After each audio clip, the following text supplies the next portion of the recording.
लूका रचित सुसमाचार अध्याय 5। प्रथम चेलों का बुलाया जाना। जब भीड़ परमेश्वर का वचन सुनने के लिए उस पर गिरी पड़ती थी और वह गत्रेसरत की झील के किनारे पर खड़ा था, तो ऐसा हुआ कि उसने झील के किनारे दो नाव लगी हुई देखी और मछुए उन पर से उतर कर जाल धो रहे थे। उन नाव में से एक पर, जो सोमेन की थी, चढ़कर उसने उनसे विनती की कि किनारे से थोड़ा हटा ले चले। तब वह बैठकर लोगों को नाव पर से उपदेश देने लगा। जब वह बातें कर चुका तो शमौन ने कहा, गहरे में ले चल और मछलियां पकड़ने के लिए अपने जाल डालो। शमौन ने उसको उत्तर दिया, हे स्वामी, हमने सारी रात मेहनत की और कुछ न पकड़ा, तो भी तेरे कहने से जाल डालूंगा। जब उन्होंने ऐसा किया तो बहुत मछलियां घेर लाए और उनके जाल फटने लगे। इस पर उन्होंने अपने साथियों को, जो दूसरी नाव पर थे, संकेत किया कि आकर हमारी सहायता करो, और उन्होंने आकर दोनों नाव यहाँ तक भर ली कि वे डूबने लगी। यह देखकर शमौन पतरस यीशु के पांव पर गिरा और कहा, हे प्रभु, मेरे पास से जा, क्योंकि मैं पापी मनुष्य हूँ। क्योंकि इतनी मछलियों के पकड़े जाने से उसे और उसके साथियों को बहुत अचंभा हुआ, और वैसे ही जब्ती के पुत्र याकूब और यूहन्ना को भी, जो शमौन के सहयोगी थे, अचंभा हुआ। तब यीशु ने शमौन से कहा, मत डर, अब से तू मनुष्यों को जीवता पकड़ा करेगा। और वे नाव को किनारे पर ले आए और सब कुछ छोड़कर उसके पीछे हो लिए। कोढ़ के रोगी को चंगा करना। जब वह किसी नगर में था तो वहाँ कोढ़ से भरा हुआ एक मनुष्य आया, और वह यीशु को देखकर मुंह के बल गिरा और विनती की, हे प्रभु, यदि तू चाहे तो मुझे शुद्ध कर सकता है। उसने हाथ बढ़ाकर उसे छुआ और कहा, मैं चाहता हूँ, तू शुद्ध हो जा। और उसका कोढ़ तुरंत जाता रहा। तब उसने उसे चिताया, किसी से न कह, परंतु जाके अपने आप को याजक को दिखा और अपने शुद्ध होने के विषय में जो कुछ मूसा ने चढ़ावा ठहराया है उसे चढ़ा, कि वह उन पर गवाही हो। परंतु उसकी चर्चा और भी फैल गई, और भीड़ की भीड़ उसकी सुनने के लिए और अपनी बीमारियों से चंगा होने के लिए इकट्ठी हुई, परंतु वह जंगलों में अलग जाकर प्रार्थना किया करता था। लकवा रोगी को चंगा करना।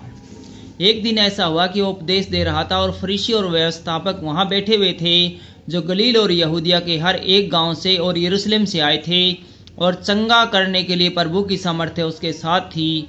उस समय कई लोग एक मनुष्य को, जो लकवे का रोगी था, खाट पर लाए, और वे उसे भीतर ले जाने को यीशु के सामने रखने का उपाय ढूंढ रहे थे।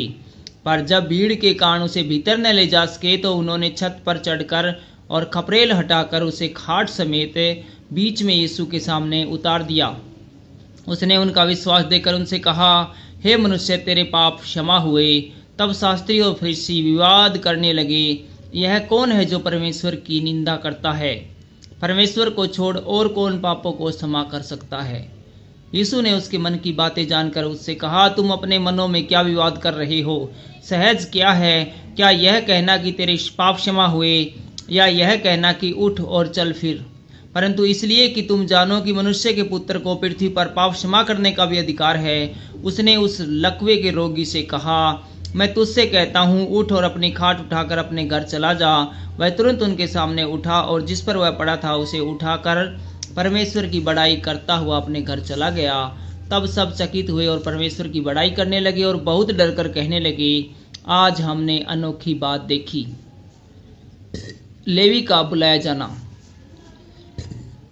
इसके बाद वह बाहर गया और लेवी नामक एक चुंगी लेने वाले को चुंगी की चौकी पर बैठे देखा, और उनसे कहा, मेरे पीछे हो ले। तब वह सब कुछ छोड़कर उठा और उसके पीछे हो लिया। तब लेवी ने अपने घर में उसके लिए एक बड़ा भोज दिया, और चुंगी लेने वालों की और अन्य लोगों की, जो उसके साथ भोजन करने बैठे थे, एक बड़ी भीड़ थी। इस पर फरीसी और उनके शास्त्री उसके चेलों से यह कहकर कुड़कुड़ाने लगे, तुम चुंगी लेने वालों और पापियों के साथ क्यों खाते पीते हो? यीशु ने उनको उत्तर दिया, वेद भले चंगों के लिए नहीं, परंतु बीमारों के लिए आवश्यक है। मैं धर्मियों को नहीं, परंतु पापियों को मन फिराने के लिए बुलाने आया हूँ। उपवास का प्रश्न। उन्होंने उससे कहा, यूहन्ना के चेले तो बराबर उपवास करते और प्रार्थना किया करते हैं, और वैसे ही फरीसी के चेले भी, परंतु तेरे चेले तो खाते पीते हैं। यीशु ने उनसे कहा, क्या तुम बारातियों से जब तक दूल्हा उनके साथ रहे उपवास करवा सकते हो? परंतु वे दिन आएंगे जिनमें दूल्हा उनसे अलग किया जाएगा, तब वे उन दिनों में उपवास करेंगे। उसने एक और दृष्टांत भी उनसे कहा, कोई मनुष्य नए वस्त्र में से फाड़कर पुराने वस्त्र में पैबंद नहीं लगाता, नहीं तो नया फट जाएगा और वह पैबंद पुराने में मेल नहीं खाएगा।